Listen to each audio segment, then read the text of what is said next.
I just want to give a brief introduction to Taoism and Confucianism. I go more into detail in the next couple of videos, but I kind of wanted to talk about just sort of in general why they're grouped together. Taoism and Confucianism are actually kind of very different.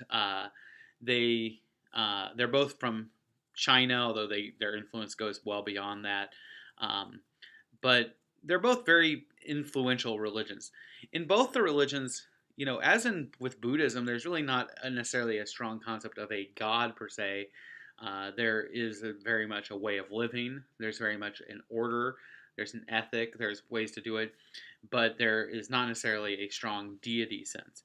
And for many of the Chinese and for Eastern religions, the idea is you can be a Confucian and a Taoist all at once. As a matter of fact, it is oftentimes said that in China, people are Confucians or follow Confucianism in their business or daily life, like in their jobs, in their government, the way you address things. They're oftentimes Taoists in their personal life and how you practice, like, um, you know, personal affairs, relationships, how you try to order your life, how you try to live your life.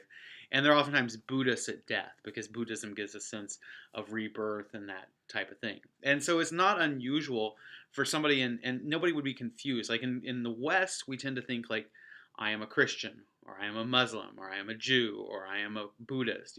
But in their religion, I think that it would be perfectly acceptable to be like, I'm a Taoist, Buddhist, Confucius Christian. I'm a Taoist, Buddhist, Confucius Muslim. Those would not be conflicts that they would have a problem with.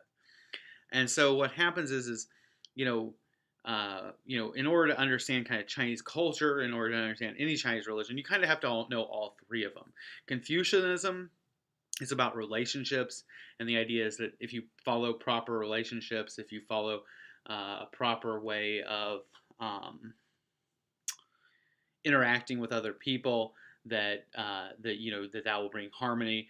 Taoism is about an inner force, a qi that flows through us, and trying to coordinate that, trying to order things. And then Buddhism, we've already studied.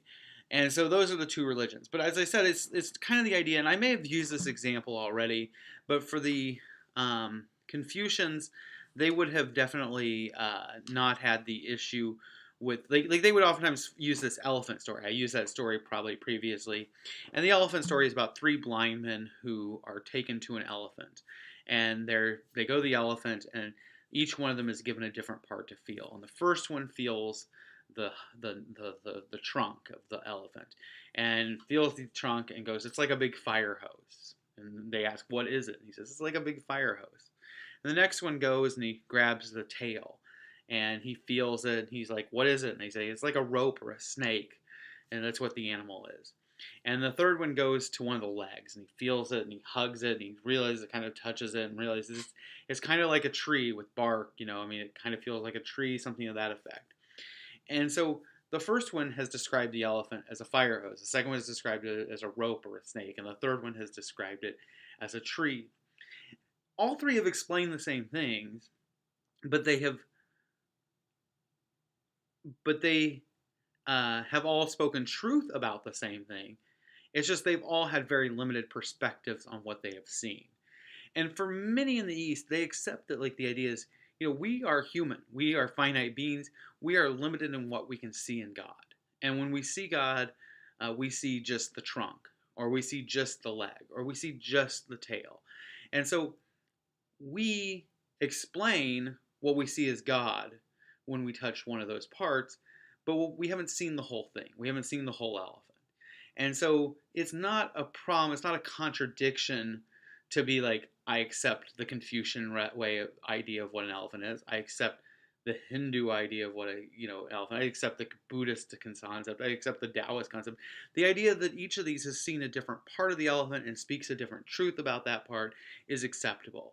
And so the idea is we all have just seen one part of the overall elephant, and we therefore cannot, we only know that part. And so you can adhere to more than one because it just gives you a fuller picture of it. And so I think with this chapter, I think, what you see is you learn about Confucianism and Taoism. They're very different. They're not necessarily contradictory. They approach it very differently, but they give you a different concept of how to live your life. That each one is not saying the other one's wrong, they're just saying it's a different way of doing it.